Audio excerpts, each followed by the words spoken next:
ஒருவர் எவ்வளவு காலம் வாழ்வார் என்பதை உணவு பழக்கம் அல்லது உடற்பயிற்சி மட்டுமே தீர்மானிப்பதில்லை. அதில் 50 விழுக்காட்டிற்கும் மேல் மரபணுக்களுக்கே பங்கு உண்டு என புதிய ஆய்வு ஒன்று தெரிவிக்கிறது. இதுகுறித்து விரிவாக பார்க்கலாம்.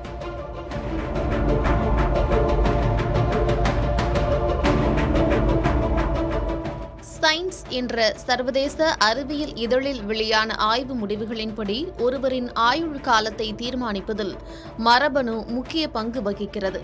விபத்துகள் அல்லது தொற்று நோய்கள் போன்ற வெளிப்படையான காரணங்களை தவிர்த்து பார்த்தால் ஒரு மனிதரின் ஆயுட்காலத்தில் 55% மரபணுக்களால் தீர்மானிக்கப்படுகிறது.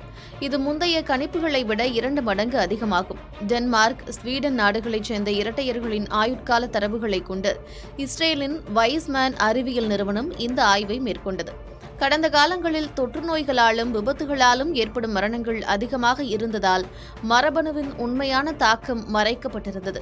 தற்போது மருத்துவ வசதிகள் பெருகியுள்ள நிலையில் மரபணுக்களே நீண்ட ஆயுளுக்கு மிக முக்கிய காரணமாக விளங்குவது கண்டறியப்பட்டுள்ளது.